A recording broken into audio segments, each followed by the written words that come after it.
En esta ocasión quiero compartir una experiencia importante del proceso de comunicación con el público.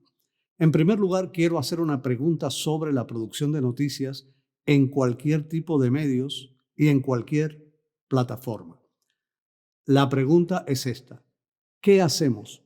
¿Escribir o redactar?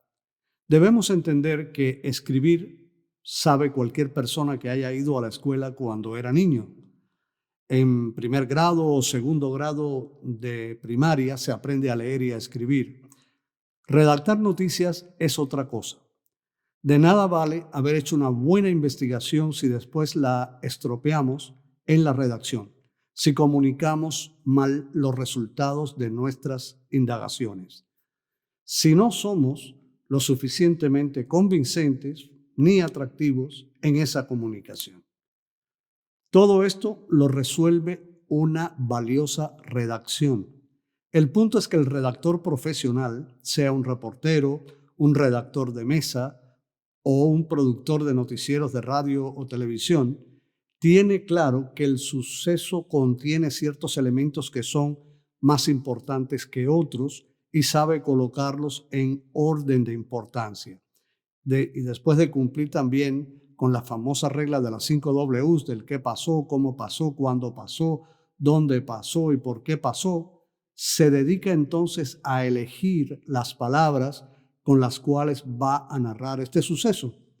El redactor sabe que no todas las palabras fueron creadas iguales, no todas tienen la misma capacidad de despertar el interés del público ni producir emociones decisivas a la hora de consumir cierto contenido periodístico.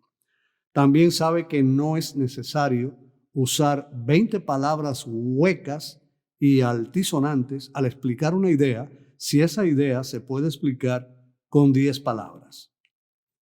Veamos esto. La fonética es la ciencia que se ocupa de los aspectos materiales del sonido.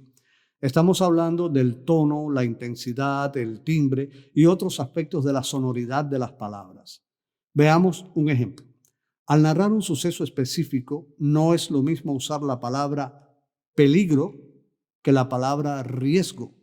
Aparte de los significados diferentes que pueden tener y a pesar de ser sinónimos, peligro tiene una intensidad mayor, además de contener 3 sílabas, lo cual permite al que la dice tener un margen de maniobra mucho más amplio a la hora de matizar una frase completa.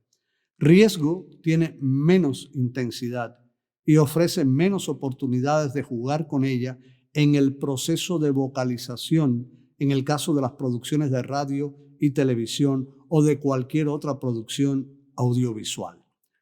Mucho se habla de la memoria histórica de los pueblos, pues también existe una memoria histórica de las palabras. Con el paso del tiempo, algunos vocablos han penetrado en nuestras mentes de manera dramática. En una ocasión discutía con una colega por qué usar la palabra prostituta en lugar de sexo servidora. Por supuesto que ambas son válidas y ambas se refieren a la profesión más antigua del mundo, pero precisamente por esto último, prostituta tiene una carga dramática e histórica en nuestra memoria que no tiene la otra palabra. Eso permite al público entender mejor y más rápido lo que está pasando y también experimentar una actitud emocional diferente ante esa palabra. Digámoslo de otra manera, este concepto permite al público identificarse mejor con el suceso también a través de las emociones que provocan ciertas palabras. Y otro punto muy importante es el buen gusto. La mayoría de los mortales acepta que existe un buen gusto en el vestir, un buen gusto en el comer y hasta un buen gusto en el hablar. Pues también existe un buen gusto o un mal gusto a la hora de redactar noticias, a la hora de comunicar sucesos. Claro que esto puede variar de cultura en cultura y de país en país, pero el buen gusto también ayuda a despertar el interés del público.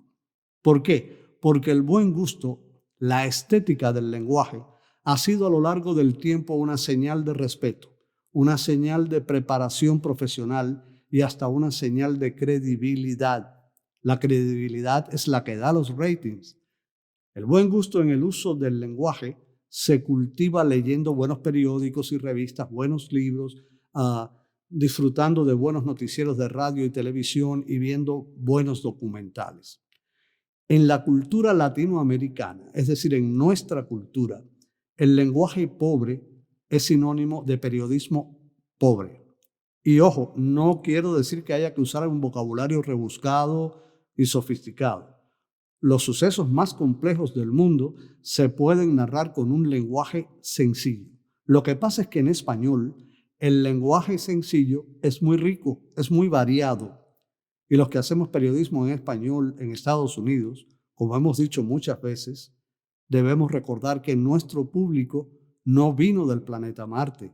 Nuestro público vino de América Latina, donde, por cierto, se hace muy buen periodismo en una gran cantidad de países y ese público está acostumbrado a ese tipo de periodismo. Muchas gracias.